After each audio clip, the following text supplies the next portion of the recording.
Vamos a comenzar con la palabra del Señor.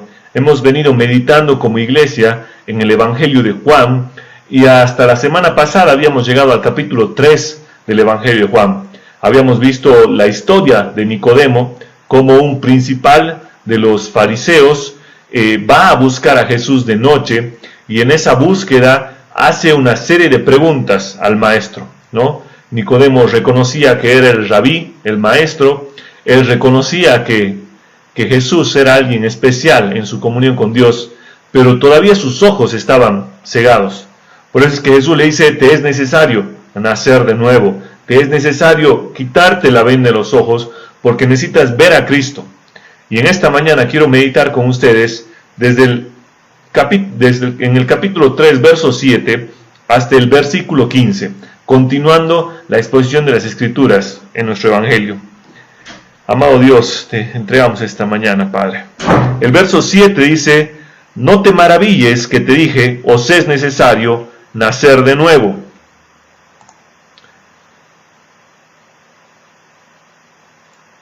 El viento sopla de donde quiere y oyes su sonido, mas ni sabes de dónde viene ni a dónde va. Así es todo aquel que es nacido del Espíritu. Respondió Nicodemo y le dijo: ¿cómo puede hacerse esto? Respondió Jesús y le dijo: ¿eres tú maestro de Israel y no sabes esto? De cierto te digo, que lo que sabemos hablamos, y lo que hemos visto testificamos, y no recibís nuestro testimonio. Si os he dicho cosas terrenales y no creéis, ¿cómo creeréis si os dijere las celestiales? Nadie subió al cielo, sino el que descendió del cielo, el Hijo del Hombre que está en el cielo. Y como Moisés levantó la serpiente en el desierto, así es necesario que el Hijo del Hombre sea levantado, para que todo aquel que en él cree no se pierda, mas tenga vida eterna. Oremos una vez más para entregarle esto al Señor. Amado Dios, te damos gracias, Señor, porque es hermoso ver tu palabra revelada a los hombres. Creemos que en tu justicia, en tu verdad, has inspirado, Señor. Creemos en la dualidad de los autores, Padre, y podemos confiar que eres tú hablándonos a través de las Escrituras, Padre amado. Confiamos en tu voz.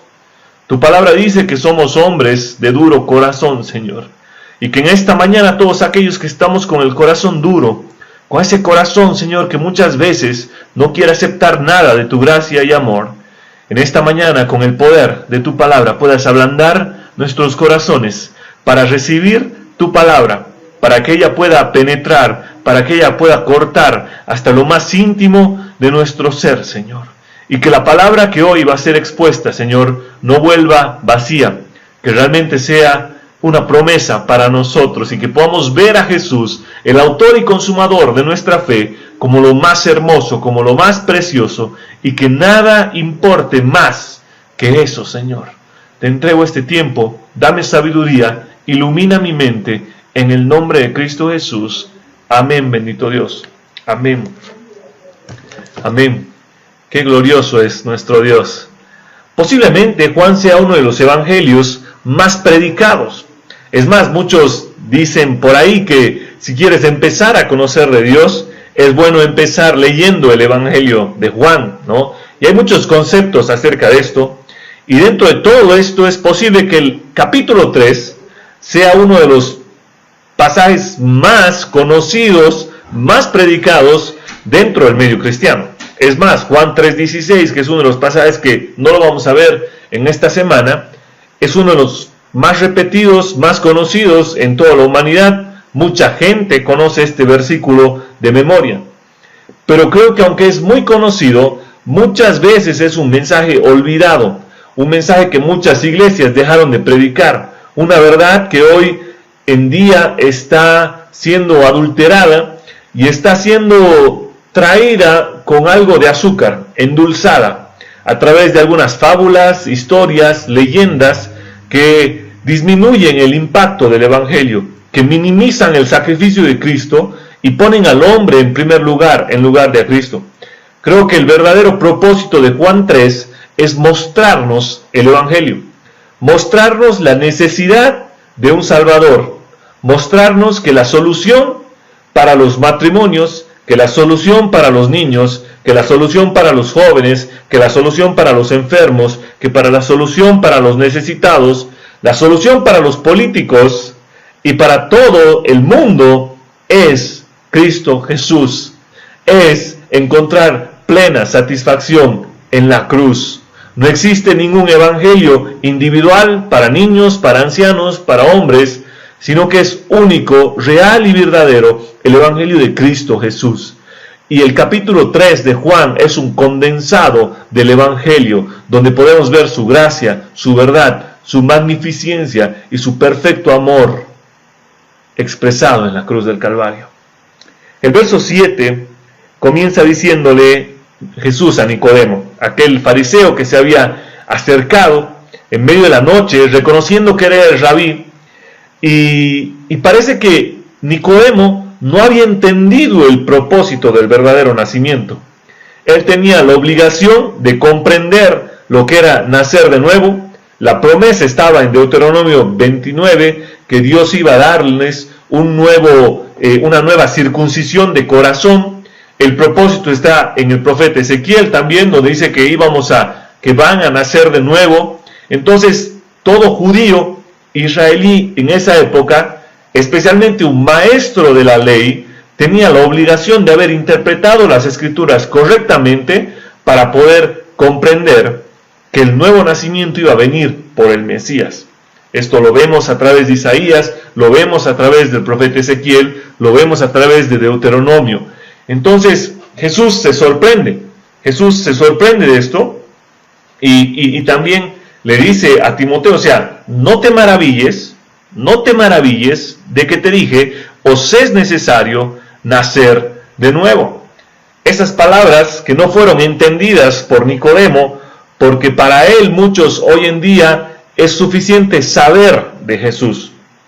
Y creo que hoy en día muchas personas saben de Jesús, saben cómo es Él, saben del sacrificio de la cruz.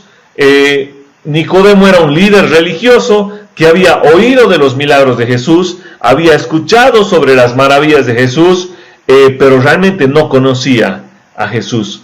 Desconocía cómo ser salvo, desconocía cómo nacer de nuevo, desconocía cómo tener una relación con el Señor, con el Salvador del mundo y el universo.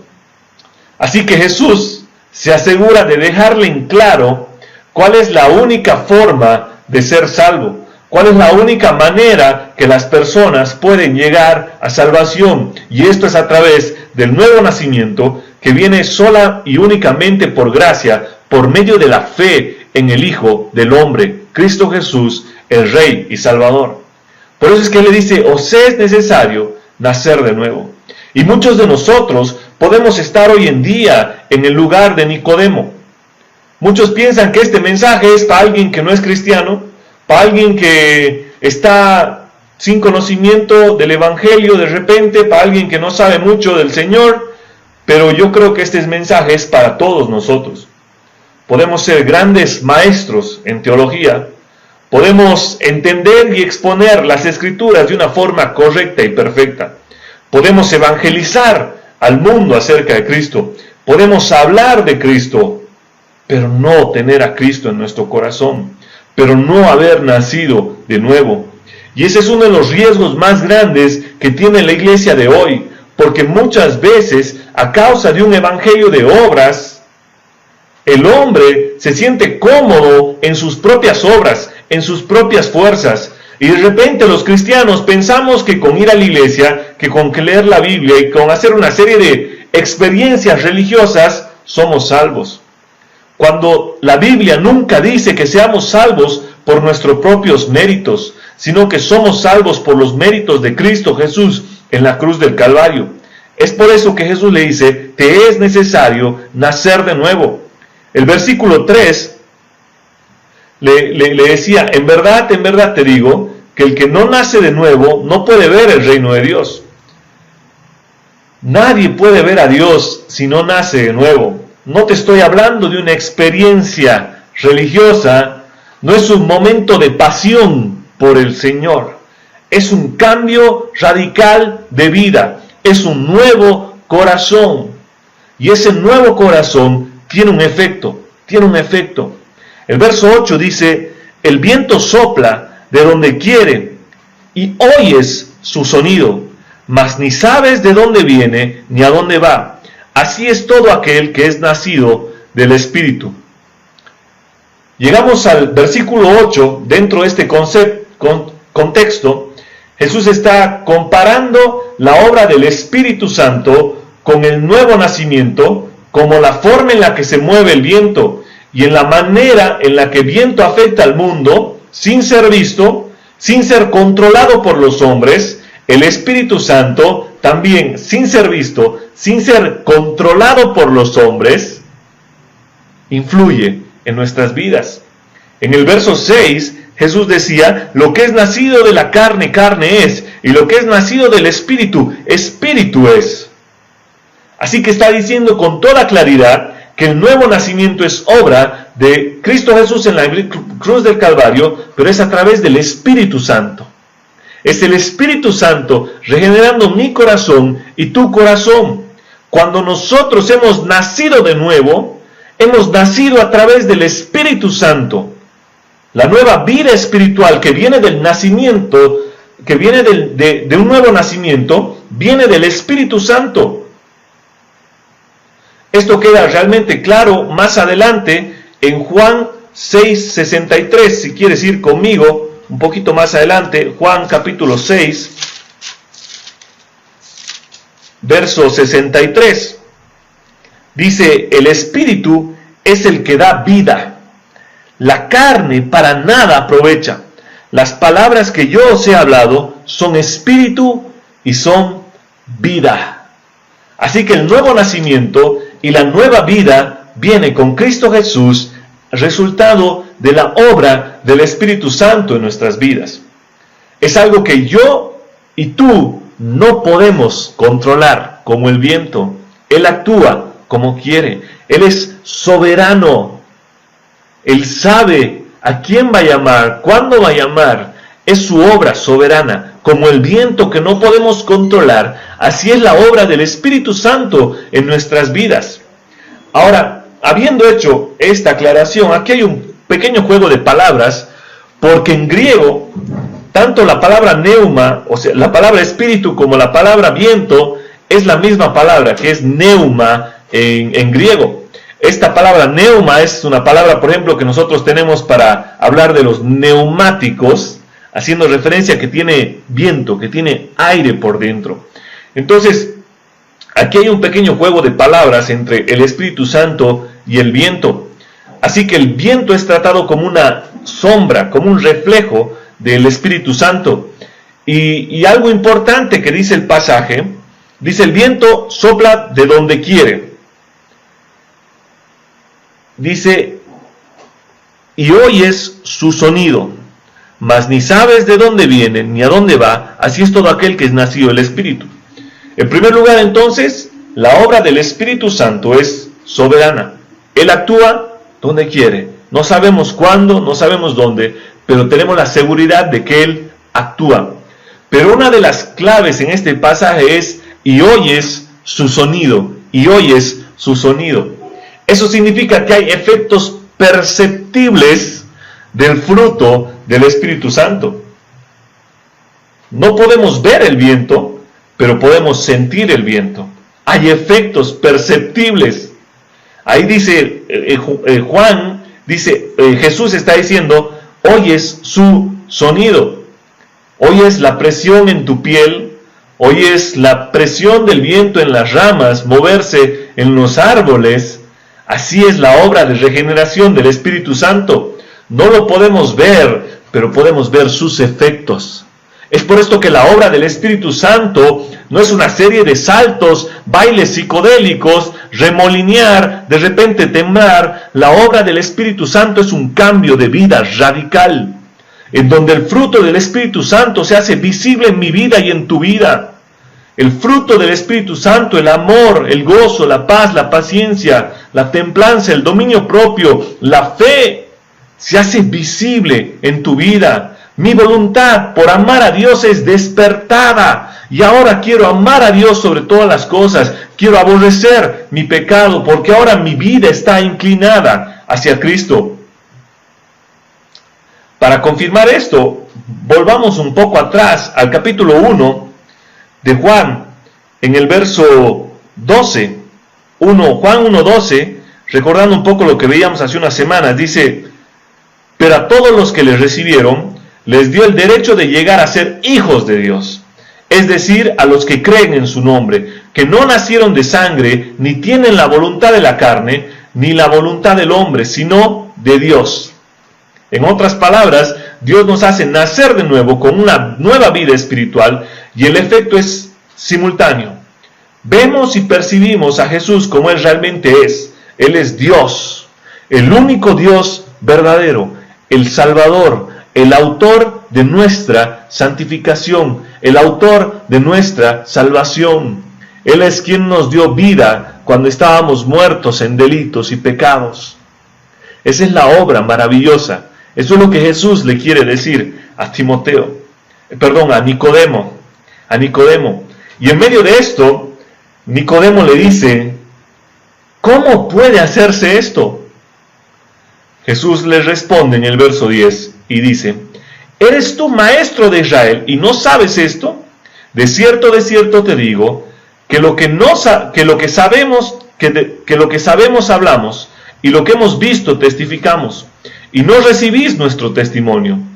Si os he dicho cosas terrenales y no creéis, ¿cómo creeréis si os dijere las celestiales?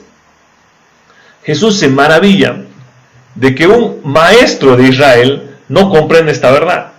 Como les decía, tenemos pasajes en el Antiguo Testamento, Deuteronomio 29, Ezequiel, Isaías, que nos muestran el nuevo nacimiento, que nos muestran la nueva vida, el nuevo corazón, la circuncisión de corazón. Cualquier judío tenía que entender esto. Y es fuerte. Otra traducción dice: ¿eres tú el maestro de Israel? Haciendo notar que él era el que enseñaba en Israel y no sabes esto. O sea, eres tú el maestro. ¿Y él no podía comprender esto?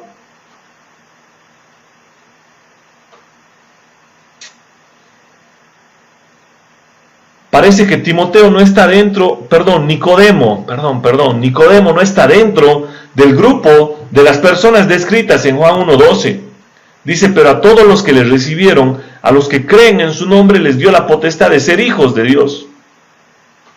Y Jesús le dice: te he llevado tan lejos como puedo mediante mi explicación, te he mostrado todas las verdades que puedo. La palabra que se te había revelado en el Antiguo Testamento te ha mostrado estas verdades, pero no vas a entender, porque solo se puede entender a través del Espíritu Santo. O sea, las cosas del Espíritu solo puede comprender aquel que ha nacido del Espíritu. Eso es lo que le dice Jesús. Y le dice: si te he hablado cosas terrenales y no crees, ¿cómo vas a creer si te hablo cosas celestiales? Dice, Jesús es como que le dijera: me estás presionando para que te dé explicaciones más profundas, explicaciones más elevadas sobre el nuevo nacimiento, pero tienes un corazón incrédulo, un corazón no regenerado, que no puede elevarse para comprender el tipo de verdades que pretende darle Jesús a través de este pasaje.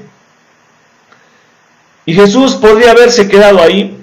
Jesús podría haberle dicho: mira, no vas a poder nacer de nuevo, tienes la venda cegada, como podría habernos dicho eso a nosotros. Pero Jesús es mucho más misericordioso, Jesús es mucho más amoroso, y Él cambia totalmente a partir del verso 13. Él hace un cambio de perspectiva, y dice el verso 13: nadie subió al cielo, sino el que descendió del cielo, el Hijo del Hombre que está en el cielo. Ahora Jesús está diciéndole: mira, no vas a poder entender esto. pero solo podemos comprender las cosas celestiales los que venimos de las cosas celestiales. Y el único que vino del cielo es Cristo Jesús, el Salvador del mundo, el Hijo del hombre. Jesús no le dice, vuelve Nicodemo, cuando hayas nacido de nuevo te explico, sino le dice, yo soy quien puede enseñarte cómo nacer de nuevo. Yo soy quien va a dar vida a través del nuevo nacimiento.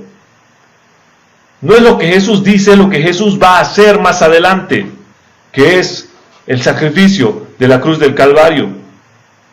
Es importante que veamos esto. Jesús quiere una relación con Nicodemo. Jesús quiere una relación con nosotros. Jesús no quiere que simplemente sepamos de Él. Jesús no quiere que dominemos las doctrinas de la gracia. Jesús no quiere que dominemos las doctrinas fundamentales de la iglesia, la historia del cristianismo. Es importante, es muy importante, pero conocer a Jesús ultrapasa todo lo intelectual que podamos tener. Conocer a Jesús ultrapasa todo esto y podemos ver en Él su gracia, su amor, su poder, que es capaz de cambiar mi vida y tu vida con el poder de su palabra. Jesús le dice, yo estoy aquí, yo he venido del cielo para dar mi vida, para enseñarles las cosas que están en el cielo. Le dice, mira, si quisieras nacer de nuevo no hay posibilidad. Nadie subió al cielo, sino el que descendió del cielo. Y más adelante en una de sus cartas, Pablo va a decir que él no ha escatimado ser igual a Dios, teniendo cosa que aferrarse, sino que tomando forma de hombre, se humilló a sí mismo para la muerte de cruz. Hay una verdad más profunda en esto, y es algo que va a decir Jesús en el verso 14 y 15. Una verdad más profunda.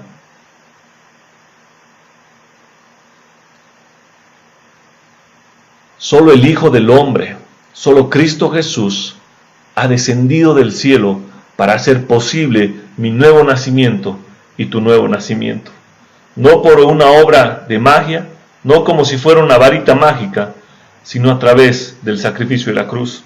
Y es lo que Jesús le quiere mostrar a Nicodemo, con una historia que él ya conoce, con una historia muy conocida para cualquier israelita de esa época. Y el verso 14 dice, y como Moisés levantó la serpiente en el desierto, así es necesario que el Hijo del Hombre sea levantado, para que todo aquel que en él cree no se pierda, mas tenga vida eterna. Jesús le dice, Nicodemo, hay obstáculos, no puedes entrar al cielo por tus propias fuerzas, necesitas nacer de nuevo. Ahora, algo tiene que suceder para que nazcamos de nuevo. Algo tiene que remover la ira de Dios que nos era contraria. Algo tiene que pagar el precio que tú y yo deberíamos haber pagado, porque la paga del pecado es muerte. Algo tenía que suceder, algo majestuoso, algo esplendoroso, algo hermoso. Y es el sacrificio de Cristo Jesús. Algo que nos libere para siempre de la ira de Dios por el Espíritu Santo que nos permite nacer de nuevo. Ahora Jesús toma esta analogía de Moisés, rescata algo de la historia que Nicodemo conocía y que cualquier israelita conocía. Y le dice, y como Moisés levantó la serpiente en el desierto, así es necesario que sea levantado el Hijo del Hombre, para que todo aquel que en él cree tenga vida eterna. Y vamos a leer el pasaje en Números capítulo 21. Números capítulo 21, si puedes ir conmigo a este pasaje. Número capítulo 21.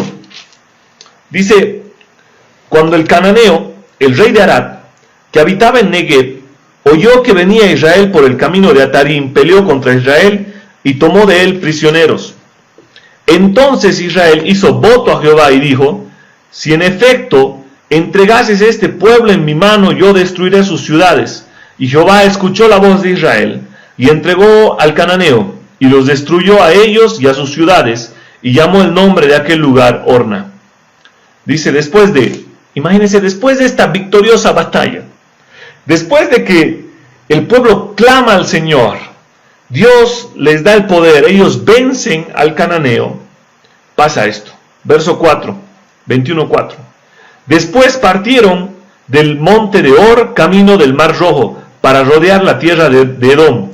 Y se desanimó el pueblo contra Dios, y se desanimó el pueblo por el camino. Y habló el pueblo contra Dios y contra Moisés. ¿Por qué nos hiciste subir de Egipto para que muramos en este desierto? Pues no hay pan ni agua, nuestra alma tiene fastidio de este pan liviano.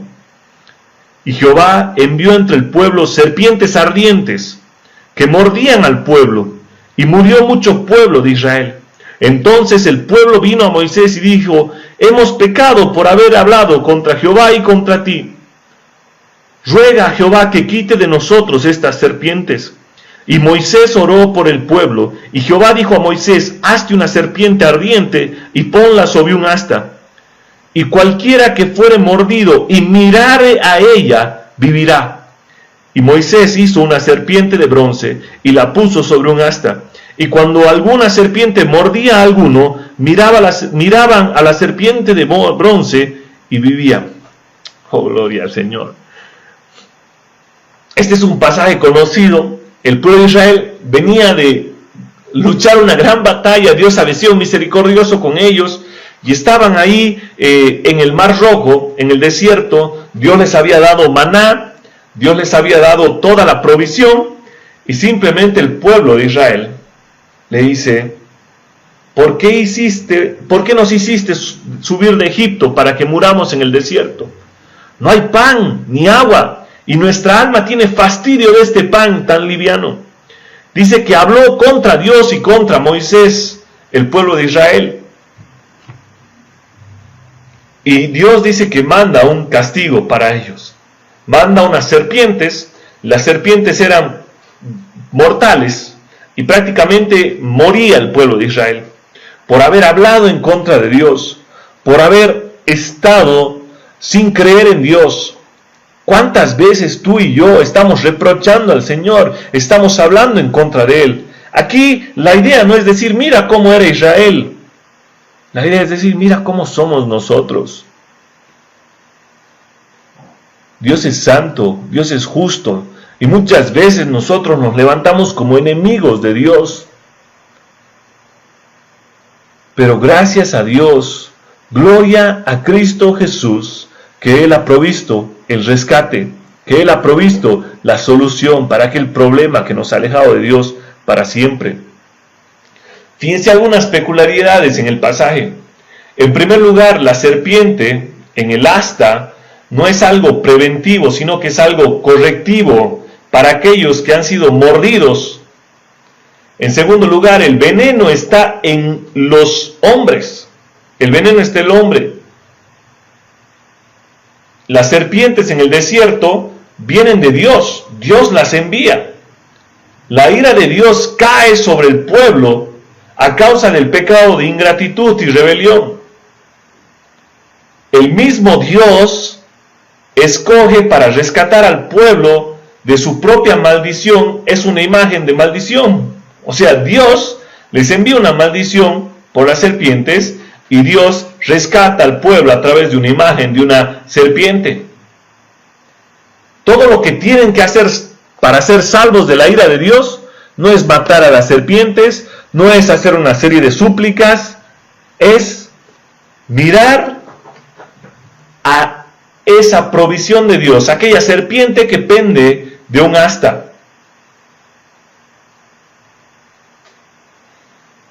Todo el Antiguo Testamento señala a Cristo. Todo el Antiguo Testamento nos muestra sombras, nos muestra tipos en todas partes que van hacia Jesús, que nos muestran el sacrificio de Cristo Jesús en la cruz del Calvario. Y esta es una de estas. Jesús mismo, a nadie se puede imaginar que Jesús va a sacar este pasaje para mostrar que está hablando de él.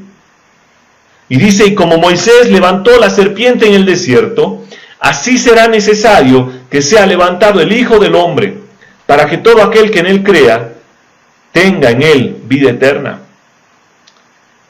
Primero, preguntarnos, ¿quién es el Hijo del Hombre? Pues Jesús es el Hijo del Hombre, que va a ser levantado en la cruz del Calvario, en la misma forma que ha sido levantada la serpiente. Si vamos a Juan 35, 37, Jesús estaba hablando con los fariseos, estaba habiendo una disputa, los fariseos querían excomulgarlo de la sinagoga, y Jesús dice esto, Jesús oyó decir que lo habían echado fuera, y hallándolo le dijo, ¿crees tú que el Hijo del Hombre? ¿Crees tú en el Hijo del Hombre? Y él respondió, ¿y quién es, Señor, para que yo crea en él? Jesús le dice, pues tú le has visto, y el que está hablando contigo, este es. Jesús reconoce más adelante que él es el Hijo del Hombre. Así que Jesús habla del Hijo del Hombre haciendo referencia a él mismo, que el Hijo del Hombre será levantado. Está hablando de sí mismo, él está hablando de su propia crucifixión. Jesús es la fuente del rescate. Jesús en el lugar de la serpiente, él es la fuente de la sanidad, él es la fuente del rescate que va a sanarnos de la mayor enfermedad que ha tenido este planeta, que es el pecado. El mayor problema del hombre, el pecado. Jesús es también quien nos ha salvado de la ira de Dios, porque Dios tenía que derramar su ira para castigarnos, como había castigado levemente al pueblo de Israel. Jesús era quien nos iba a hacer libres de su ira. Jesús es la fuente de vida eterna. Moisés levantó la serpiente, pero Moisés no es el rescatador. Moisés no tiene mérito alguno en esto. Es Dios. Es Dios. Es necesario que el Hijo del Hombre sea levantado. ¿Por quién? Quizás es la pregunta. En Juan 8, 28, un poco más adelante, Jesús les dice a los fariseos, les dice, y por eso dijo Jesús, cuando levantéis al Hijo del Hombre, entonces sabréis que yo soy y que no hago nada por mi cuenta, sino que hablo estas cosas como el Padre me enseñó. ¿Quién va a levantar al Hijo del Hombre? Los fariseos. Los fariseos están ahí en lugar de Moisés. Aquellos judíos que deberían haber amado al Mesías, van a levantar al Maestro, van a levantar a Jesús. Fíjense que Moisés no es rescatador y los fariseos tampoco lo son. Simplemente es un medio que Dios está usando para mostrarnos que Él es el único que puede proveer el sacrificio. El único que salva es Dios mediante la obra de su Hijo, esa obra perfecta en la cruz del Calvario. Isaías 53 dice que Dios quiso quebrantarlo. Así que la soberanía de Dios está por encima de todo esto. La cruz no era el plan A, la cruz no era el plan B o el plan C, la cruz era el plan A, el plan principal de Dios para salvar mi vida y tu vida del pecado, para salvarnos de esa maldición eterna, para satisfacer por completo la ira de Dios que tú y yo deberíamos haber recibido. La cruz es gloriosa, la cruz es gloriosa. Y fíjense que Jesús es presentado como maldición, como maldición. Es la imagen de la maldición. Corintios 5:21 dice, al que no conoció pecado, por nosotros lo hizo pecado, para que fuéramos hechos justicia de Dios en él. Gálatas 3:13 dice, Cristo nos redimió de la maldición de la ley, y habiéndose hecho maldición por nosotros. Por eso es que está haciendo esa comparación, como Moisés levantó la serpiente, así es necesario que el Hijo del Hombre sea levantado. Jesús se hizo maldición por tu vida y por mi vida. Jesús se hizo maldito por amor. Es más, en el Antiguo Testamento decía Deuteronomio que maldito aquel que es colgado en un madero. Al volverse Jesús como la serpiente, Él era la personificación de nuestro pecado, la personificación de nuestra maldición. Y al volverse pecado y maldición por nosotros, Él tomó nuestros pecados, Él tomó nuestra maldición. Aquel día en la cruz del Calvario, el Cordero Santo, perfecto y hermoso, el único que quita el pecado del mundo, Cristo Jesús, el justo, el recto, el sabio, el que nunca le ha hecho nada a nadie, Dios mismo, se ha hecho maldito por nosotros, por amor, por restaurar la relación que debemos tener con Él. ¿Para qué? Para darnos vida eterna. Dice, así es necesario que el Hijo del Hombre sea levantado, para que todo aquel que en Él cree tenga vida eterna. Cuando nuestro pecado y la ira de Dios son quitados por medio del sacrificio de la cruz, podemos estar seguros de que Dios está totalmente a nuestro favor y Dios es por nosotros. Y tenemos una promesa de vida eterna. Nunca moriremos, sino que viviremos con Él con gozo. Y es una promesa que es no la vida eterna, sino que vivir con Él, el autor y consumador de nuestra fe, el Salvador del mundo, compartir con Él es hermoso. Por último, Jesús le da un punto clave a Nicodemo. Jesús crucificado es aquel a quien vemos. Jesús dice todas estas cosas a Nicodemo porque estaba confundido acerca del nuevo nacimiento. Y esto es lo que dice Jesús para alguien que no ha nacido de nuevo. Para alguien que aún no ha visto a Jesús como lo más hermoso. Podemos estar metidos en la iglesia, podemos estar leyendo, podemos estar conociendo muchas doctrinas. Pero Jesús nos dice algo importante. El verso 15 dice que debemos mirar, que dice que debemos nacer de nuevo, que ese nuevo nacimiento es tener vida eterna, pero la clave está en mirar a Cristo, mirarle. La gracia del nuevo nacimiento es mirar a Cristo elevado, es mirar a Cristo. Juan 1, 14, 16 dice, y el Verbo se hizo carne y habitó entre nosotros, y vimos su gloria, gloria como del unigénito Padre, lleno de gracia y de verdad, pues de su plenitud todos hemos recibido gracia sobre gracia. Contemplemos su gloria, mientras Él ha sido levantado en la cruz del Calvario, y en esa contemplación recibimos su gracia, recibimos su amor, su perdón, su salvación. Jesús le dice, Nicodemo, ¿quieres recibir la gracia del nuevo nacimiento? Tienes que mirar a Cristo crucificado. Tienes que mirar la obra de Cristo Jesús en la cruz del Calvario. El mérito del Salvador.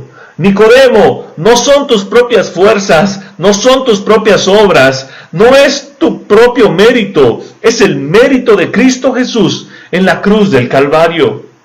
Y así como el Hijo del Hombre se ha levantado como aquella serpiente con Moisés, y los judíos tenían que solo mirar, así nosotros debemos mirar a Cristo, mirar al Salvador.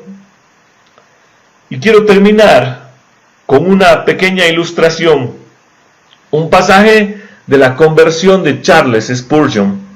Muchos predicadores han utilizado este ejemplo para este pasaje, y hoy también me sumo porque creo que es un ejemplo muy hermoso. Es un proceso de conversión hermosa que nos muestra la gracia del Señor. Dice Charles Spurgeon, el 6 de enero de 1850, Charles Spurgeon tenía alrededor de 16 años, y dice, algunas veces pienso que hasta ahora hubiera estado en tinieblas y desesperación, si no hubiera sido por la bondad de Dios al enviar una tormenta de nieve un domingo en la mañana. Mientras yo iba a cierto lugar de adoración, Cuando no pude avanzar más, doblé por una calle lateral y llegué a una pequeña capilla metodista primitiva. En aquella capilla quizás hubiera unas 12 o 15 personas. El ministro no llegó aquella mañana. Supongo que la nieve lo detuvo. Al fin, un hombre muy delgaducho, un zapatero o un sastre o algo por el estilo, se dirigió al púlpito para predicar. Él estaba obligado a ceñirse a su texto, por la sencilla razón que tenía muy poco que añadir. El texto era Isaías 45:22. Isaías 45:22 dice: mirad a mí y sed salvos todos los confines de la tierra. Mirad a mí y sed salvos todos los confines de la tierra. Ni siquiera pronunció correctamente las palabras, pero no importó. Allí había, pensé, un rayo de esperanza para mí en aquel texto. El predicador comenzó entonces: mis queridos amigos, este es de hecho un texto muy simple. Dice: mirad. Ahora, mirar no duele mucho. No es mover tu pie o mover tu dedo, es solo mirar. Bien, un hombre no necesita ir a la universidad para aprender a mirar. Puede ser el tonto más grande, sin embargo aún puedes mirar. Un hombre no necesita valer por 1000 para poder mirar. Cualquiera puede mirar, hasta un niño puede mirar. Pero entonces el texto dice: mirad a mí. Muchos os miráis a vosotros mismos, pero no tiene caso hacerlo. Vosotros nunca encontraréis consuelo en sí mismos. Algunos miran a Dios el Padre. No, miradle gradualmente. Jesucristo dice: mirad a mí. Algunos podríais decir esto: queremos esperar por la obra del Espíritu.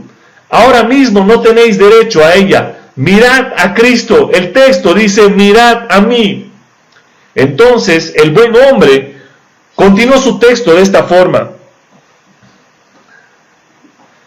mirad a mí, estoy sudando y sudando grandes gotas de sangre. Mirad a mí, estoy pendiendo de la cruz. Mirad a mí, estoy muerto y enterrado. Mirad a mí, resucité. Mirad a mí, ascendí a los cielos. Mirad a mí, estoy sentado a la diestra del Padre. Oh, pobres pecadores, mirad a mí, dice el Señor Jesucristo. Cuando hubo llegado hasta ahí y hubo logrado entenderse unos 10 minutos o algo así, ya estaba al límite de sus recursos.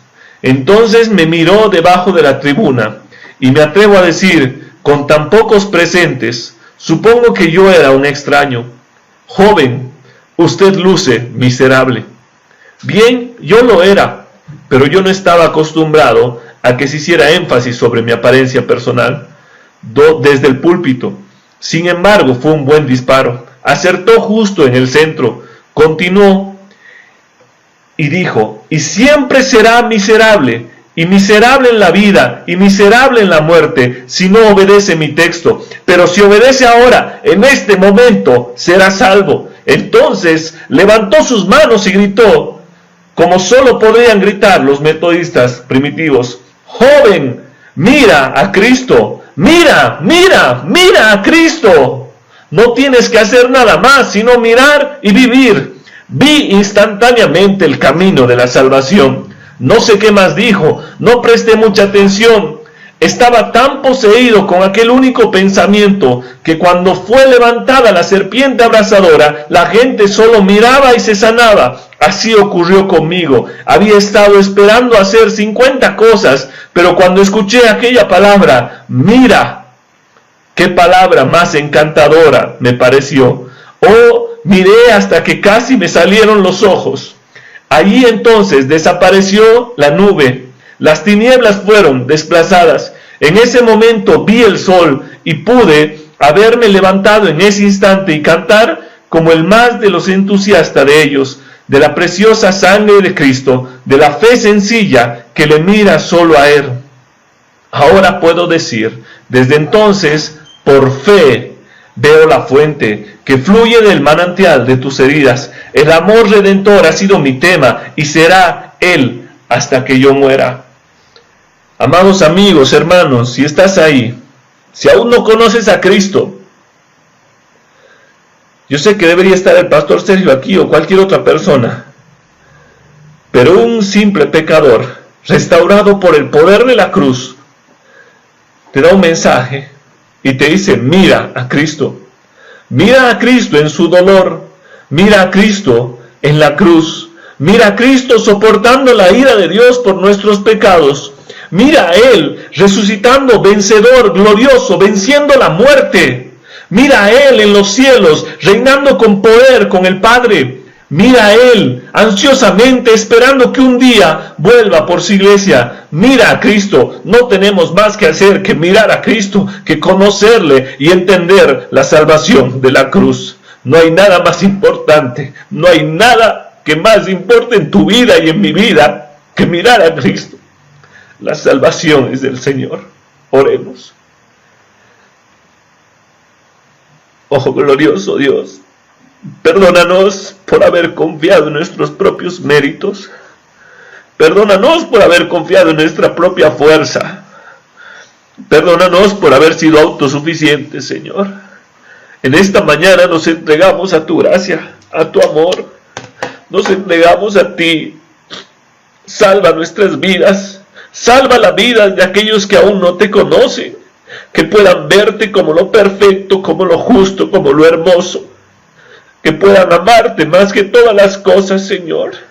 Convierte corazones en esta mañana, convierte vidas, trae muertos de delitos y pecados a tu gloria eterna, Señor. Te entrego esta mañana, que tu palabra sea predicada en el mundo, que tu evangelio sea expandido en las naciones y que el poder de la cruz sea quien salve miles y millones de hombres escogidos a lo largo del mundo. En el nombre de Cristo Jesús te damos gloria y honra. Amén. Fue una producción de Comunidad Cristiana de Restauración Tarija.